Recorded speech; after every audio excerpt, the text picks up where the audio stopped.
हम नया रिजर्वेशन कानून लागू करेंगे, जिसकी जितनी संख्या भारी उसकी उतनी भागीदारी।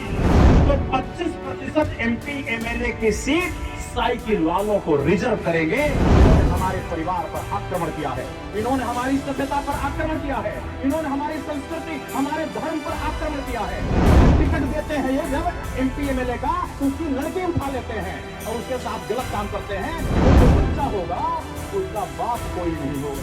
अगर लड़की बच्चा लेके आए तो उसके बाप का नाम मत पूछना, क्योंकि उसके बाप का नाम, अगर 12,000 रुपया सारे वोटरों को मिलेगा तो लेबर सप्लाई कैसे करेंगे आसाम से। अपने बेटे को पढ़ाने के बारे में मत सोचना, अरे जो पढ़ रहा है मुसलमान ही तो है। तुम्हारा बेटा भी मुसलमान, मेरा बेटा भी मुसलमान। मुसलमान के नाम पर वोट देना, इस्लाम के नाम पर वोट देना, मरना इसी तरह कीड़े मकोड़ों की तरह तिल करके मरना। अभी तक जितनी पार्टियां राजनीति में हैं, वो मानते हैं कि राजनीति एक धंधा है और ये धंधा पॉलिटिक्स में जो राजनीति करते हैं उनको अमीर बनाने के लिए है। कांग्रेस यही मानती है। राजनीति पब्लिक के लिए नहीं है, जनता के लिए नहीं है। राजनीति नेताओं के लिए है कि जिनको नौकरी नहीं मिली, सरकारी नौकरी में फेल हो गए, धंधा नहीं चला, बिजनेस नहीं चला, दुकान नहीं चली, कोई पैसे कमाने का कुछ जरिया नहीं है, तो राजनीति करना चाहिए। गए गुजरे आदमी जो कुछ नहीं कर सकते, समाज के कचरे जिसको आप झाड़ू लगा के फेंक देते हो, वो राजनीति में आते हैं। और हम ये मानते हैं कि राजनीति बेरोजगार लोगों के लिए नहीं है।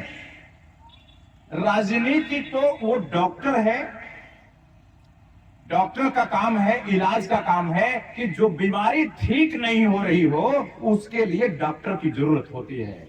नेता डॉक्टर होता है। और वोटर्स पार्टी देश के लोगों को बीमार मानती है और वोटर्स पार्टी के लीडर यानी तरनी बासुमतारी, अब्दुल कलाम और सुभाष चंद्र मंडल और ये हमारी मुस्तफा, हमारी मिन्नती, हमारी हरिमाला सहरिया, ये सावित्री बैठी है इधर, ये जितने लोग हैं ये डॉक्टर हैं। इसलिए हम इतनी ट्रेनिंग करके इनको इतना ट्रेनिंग देते हैं। क्यों? क्योंकि इनको डॉक्टर बनाते हैं। ऐसे ट्रेनिंग कांग्रेस में सुना, बीजेपी में सुना, ताला चाबी में सुना? नहीं सुना ना। ऐसा इसलिए कि वोटर्स पार्टी नेता उसको मानती है जो डॉक्टर जैसा ज्ञानी हो और जो बेचारे अनपढ़ लोग हैं, कमजोर हैं, उनकी बीमारी ठीक कर दे। तो ये डॉक्टर और रोगी का रिश्ता है। वो पार्टियां जो कांग्रेस बीजेपी है वो ठगों का मामला है। वो ठगों ने गठबंधन बना लिया है, ठगों का गैंग। तो वो कहते हैं कि आसाम को रोग से हटाना नहीं है, आसाम के आदमी को रोगी बनाना। बीमारी घटाना नहीं है, बढ़ाना है। बीमारी किस चीज की है? गरीबी की बीमारी, पैसे के कमजोरी की बीमारी। आसाम के लोगों के घरों में पैसा नहीं है। तो ये जो दलाल पार्टी वाले हैं ये कहते हैं कि पैसा जो कुछ होना चाहिए वो नेता के पास जाना चाहिए, जनता के पास नहीं जाना चाहिए। वोटर्स पार्टी एक ऐसी पार्टी आई है जो कहती है कि पैसा नेता का है ही नहीं, पैसा तो इस देश के 92 करोड़ वोटरों का है। जो वोट देते हैं तो प्रधानमंत्री बनता है और प्रधानमंत्री वित्त मंत्री को नौकरी देता है और वित्त मंत्री गवर्नर को नौकरी देता है और रिजर्व बैंक का गवर्नर नोट छापता है। अगर वोटर वोट ना दे तो प्रधानमंत्री बनेगा? तो प्रधानमंत्री बड़ा है कि वोटर बड़ा है? वोटर।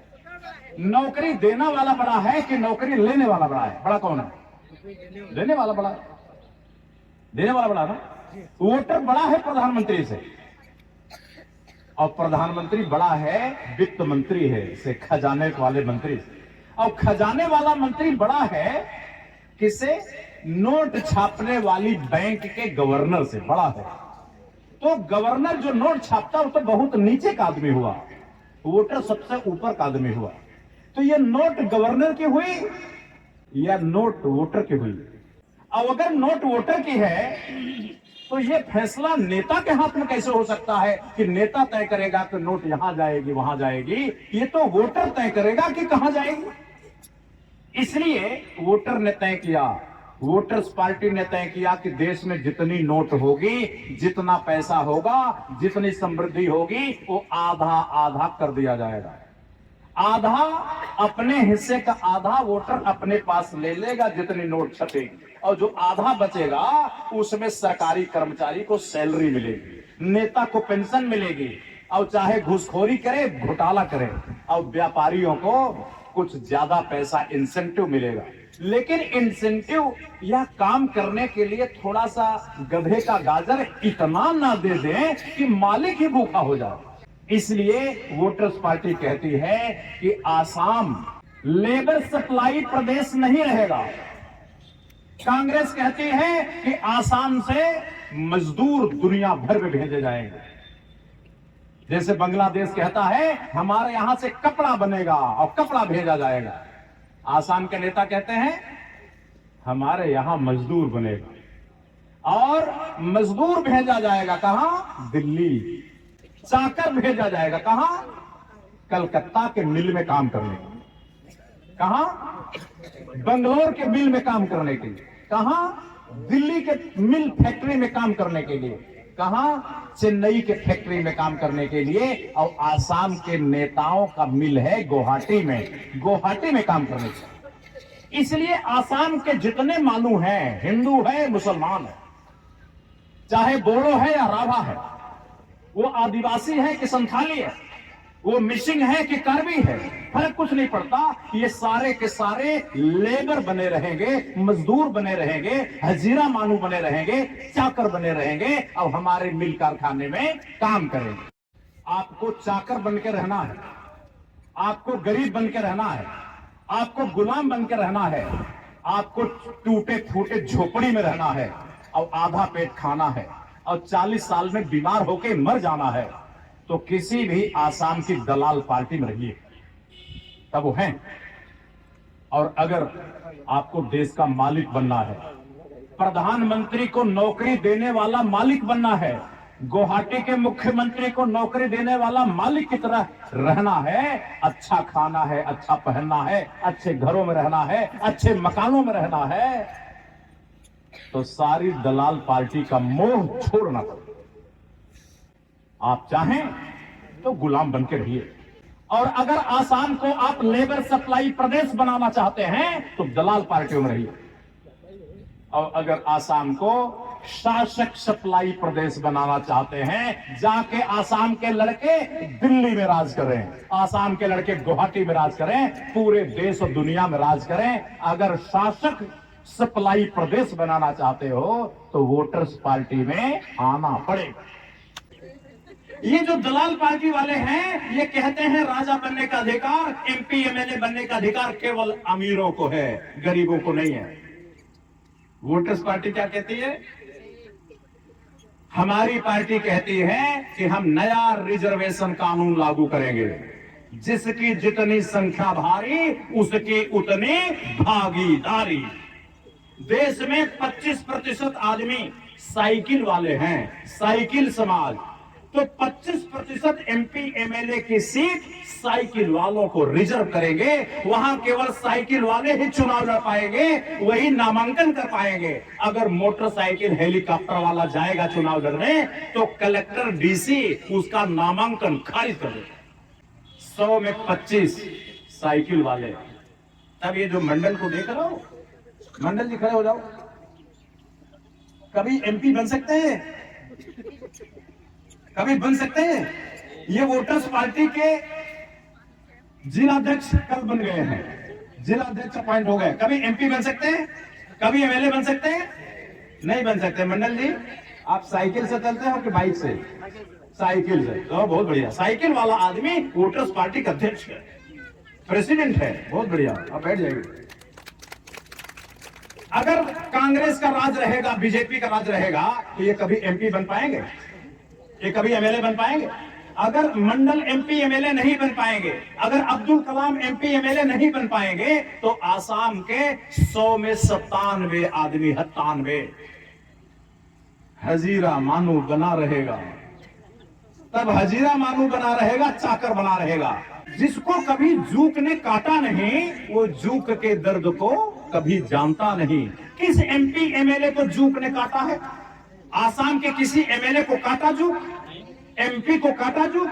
नहीं काटा। तो जूक काटने की तकलीफ क्या होती है, ये तो मंडल बताएंगे, ये तो अब्दुल कलाम बताएंगे, ये एमपी एमएलए को नहीं मालूम। इसलिए साइकिल वाले का दर्द क्या है वो साइकिल वाला ही जानता है, हेलीकॉप्टर वाले को नहीं पता।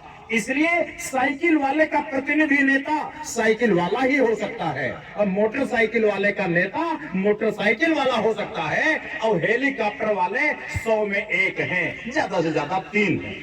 तो 3 सीट हेलीकॉप्टर वालों को रिजर्व हो। वोटर्स पार्टी कर रही है। अगर आपकी जाति का एमपी एमएलए बन जाए, दिल्ली गुवाहाटी जाए, काजू किशमिश खाए, और आपको उगार लेना हो तो कांग्रेस बीजेपी में जाओ, दलाल पार्टी में जाओ। और अगर अपनी तकलीफ का डॉक्टर ढूंढना है, आपके दुख से, आपके तकलीफ से, दुखिया मानू के दिल से जिसका कनेक्शन हो, अगर दुखिया मानू की बात को समझने वाला को एमपी एमएलए बनाना चाहते हो तो वोटर्स पार्टी में आना पड़ेगा। इसलिए वोटर्स पार्टी ने आवाज लगाई है कि जैसे एससी एसटी को आरक्षण मिल गया, अब कुछ सीट पर वही लोग लड़ते हैं चुनाव, ऐसे ही बीपीएल के 25% और एपीएल के जो इनकम टैक्स के नीचे हैं और गरीबी रेखा के ऊपर हैं, ये मोटरसाइकिल वाले, छोटी कार वाले 72 हैं, 72। ये 72 लोगों को 72 सीट मिलना चाहिए। ये वोटर्स पार्टी कर रही है। अब ये कांग्रेस बीजेपी वाले नादान है, नादान। ये साइकिल मोटरसाइकिल वाले वोट देते हैं दलाल पार्टी को, देते हैं कि नहीं? उनकी रैली में जाते हैं, उनके मेंबर बनते हैं, उनकी तरफ से बहस करते हैं, लड़ते हैं, झगड़ा करते हैं, अब पुलिस की लाठी खाते हैं, लाठी चार्ज होता है तो लाठी, और जिस दिन इलेक्शन आता है तो टिकट नहीं मिलता है। 5 साल लाठी खाएंगे ये दलाल पार्टी वाले, लाठी खाएंगे, वोट देंगे, चंदा देंगे, उनकी रैली में जाएंगे, उनके धरने में जाएंगे, उनके प्रदर्शन में जाएंगे, लेकिन जब टिकट का नंबर आएगा तो टिकट नहीं पाएंगे। और ये हेलीकॉप्टर वाले यही ना रुके, बहुत नीच लोग हैं, चरित्रहीन लोग हैं, बहुत गिरे हुए लोग हैं। ये टिकट देते हैं किसको? कहते हैं लाओ 10 करोड़ रुपया जो लाएगा उसको टिकट मिलेगा, 10 करोड़। और जब 2 आदमी आ जाते हैं बीजेपी कांग्रेस को, मैं भी 10 करोड़ दूंगा, वो भी 10 करोड़ देगा। जब 2 आदमी आ जाते हैं तब क्या करते हैं? तब कहते हैं कि अब उसको टिकट मिलेगा जो अपनी सुंदर बेटी भी देगा।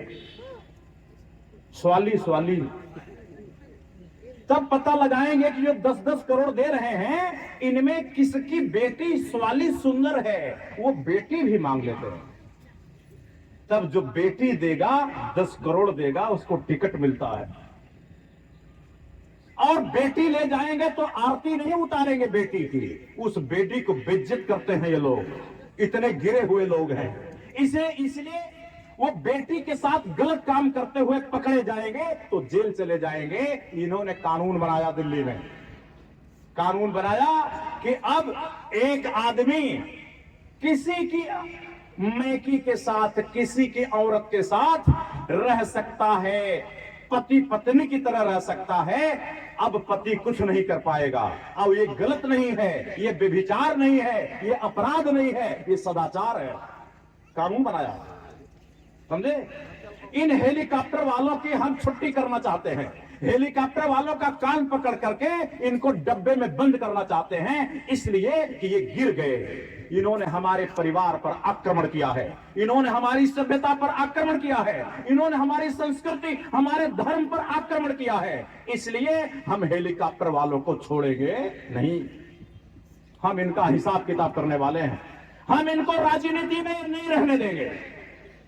जैसे अंग्रेजों को भगा दिया, एक अंग्रेज को हमने आरक्षण देकर रखा हुआ है पार्लियामेंट में, उसी तरह हेलीकॉप्टर वालों को केवल 3 आदमी को रहने दूंगा, 97 आदमी को धक्का और लात मार के संसद से, विधानसभा से बाहर निकाल देंगे।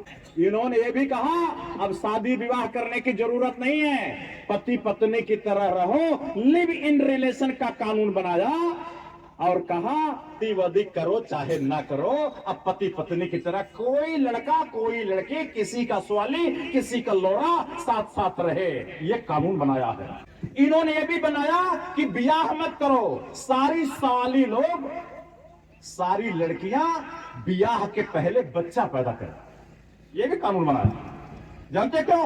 क्योंकि टिकट देते हैं ये जब एमपी एमएलए का, तो उसकी लड़की उठा लेते हैं और उसके साथ गलत काम करते हैं, उस लड़की को बच्चा पैदा होने लगता है, तो कहां जाए? कानून बनाया, इसलिए बनाया कानून कि वो जो बच्चा होगा उसका बाप कोई नहीं होगा। स्कूल भर के आदेश दिया गया है सारे स्कूलों को कि अगर लड़की बच्चा लेके आए तो उसके बाप का नाम मत पूछना, क्योंकि उसके बाप का नाम नेता है, नेता जो अपना नाम बताएगा नहीं। इसलिए जो लोग कहते हैं कि बांग्लादेश के मियां आसाम की संस्कृति पर आक्रमण कर रहे हैं, ये झूठ है। ये जो कानून बने हैं कि किसी की औरत लेके भागो, किसी का हस्बैंड, किसी का शौहर लेके भागो, किसी की बेटी की बच्चा पैदा हो जाए, अब बिना शादी ब्याह के पति पत्नी बन जाओ और लोरा लोरा शादी कर ले, लड़का लड़का शादी कर ले और स्वाली स्वाली शादी कर ले, समलैंगिक विवाह हो जाए, ये जो संस्कृति पर आक्रमण है ये मुसलमानों ने नहीं किया, ये मुसलमानों ने नहीं किया, ये बांग्लादेश की मियां लोगों ने नहीं किया, ये भारत के आसाम के दलाल नेताओं ने किया जो हेलीकॉप्टर पर चलते हैं और चरित्रहीन हैं, ये व्यभिचारी नेताओं ने किया। इसलिए जिस दिन हमारी सरकार बनेगी उसी दिन एक कानून बनाऊंगा, दूसरे की मैकी को देखने वाले को, गलत नजर से देखने वाले को, दूसरे की सवाली को उठाने वाले को 5 साल की जेल में ठोकेंगे, कानून बनाएंगे, व्यभिचार उन्मूलन कानून।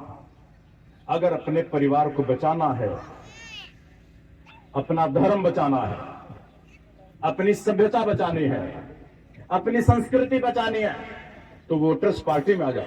और अगर सब लुटाना है, सब बर्बाद होना है, जानवर बन जाना है, जैसे गाय भैंस सुअर कुत्ते और मुर्गा मुर्गी जैसे जी रहे हैं, अगर मुर्गा मुर्गी बनना हो तो दलाल पार्टी में चले जाओ, वहीं रहो, फैसला आपके हाथ में। मेरे साथियों, नौकर को वेतन मिलेगा तो मालिक को जरूर मिलेगा। प्रधानमंत्री नौकर है, मुख्यमंत्री नौकर है, सरकारी कर्मचारी नौकर है और वोटर मालिक है। नौकर को वेतन और मालिक को टेंशन। इसलिए हमने कहा कि देश में एक वोटर का हिस्सा, सरकार कह रही है औसत आमदनी में एक वोटर का हिस्सा 23,800 है, तो आधा 11,900 हमारे खाते में भेज दो, ये मालिक का लाभांश है। अब बाकी जो धंधा करोगे, धान लगाओगे, दुकान करोगे, नौकरी करोगे, वो ऊपर की आमदनी। हर आदमी की 2 आमदनी होनी चाहिए, एक मालिक होने के नाते और ये काम करने के नाते, 2 आमदनी। दलाल पार्टी वाले कहते नहीं, अगर 12,000 रुपया सारे वोटरों को मिलेगा तो लेबर सप्लाई कैसे करेंगे आसाम से। अगर मालिक बनना हो, घर में 60,000 रुपया महीना चाहिए तो वोटर्स पार्टी से जुड़ जाओ। अब अगर चाकर बने रहना है, गुलाम बने रहना है, तो मुसलमानों ताला चाबी को वोट देना। ताला चाबी किसी मुसलमान को ढूंढना, ये मुसलमान जाके दुबई में 600 करोड़ रुपया कमाएगा और तुम्हें एक 6 रुपया नहीं देगा। वो कहेगा कि मैं हेलीकॉप्टर में चलता हूं, इसे तुम अपना हेलीकॉप्टर समझो, मैं आसमान में उड़ रहा हूं, तो हे मुसलमानों, इस तुम समझो कि तुम ही उड़ रहे हो। तब मुसलमान कहेगा मेरा बेटा देहरादून में अंग्रेजी स्कूल पढ़ता है, तो तुम समझना कि मेरा बेटा तेरा बेटा है। अपने बेटे को पढ़ाने के बारे में मत सोचना, अरे जो पढ़ रहा है मुसलमान ही तो है, तुम्हारा बेटा भी मुसलमान, मेरा बेटा भी मुसलमान, मेरा बेटा अंग्रेजी स्कूल पढ़ेगा अब तुम्हारा बेटा हजीरा मानू बनेगा। ठीक है, अब खुश होके मुसलमान के नाम पर वोट देना, इस्लाम के नाम पर वोट देना, मरना इसी तरह कीड़े मकोड़ों की तरह तिल तिल करके मरना। ये दलाल पार्टी वाले कहते हैं। वोटर्स पार्टी कहती है कि जितने लोग वोट देने वाले हैं वो कोई भी बेइज्जत नहीं होगा, कोई हजीरा मानू नहीं बनेगा, कोई नहीं बनेगा। इसलिए लोगों के रोजगार और वेतन मार्केट के रेट से तय नहीं होंगे। ये मार काट बाजार नहीं है, ये मार काट का लोकतंत्र में मालिक मार काट के रेट पे पैसा क्यों पाएगा और नौकर राज्य के सरकारी रेट पर पैसा पाएगा? क्या जुर्म नहीं है? क्या अत्याचार नहीं है? क्या नौकरों की दादागिरी नहीं है? इसलिए इस देश में सरकारी कर्मचारियों की एक परीक्षा और होनी चाहिए। अभी सुप्रीम कोर्ट ने फैसला दिया है कि जितने सरकारी मास्टर हैं उन सब की नौकरी खत्म की जाएगी। अब वो कहे हैं परीक्षा दो, मास्टर की टेट परीक्षा होगी, टीचर्स एलिजिबिलिटी टेस्ट नई परीक्षा होगी। अगर परीक्षा पास करोगे तो मास्टर की नौकरी बचेगी और परीक्षा पास ना किए तो नौकरी खत्म।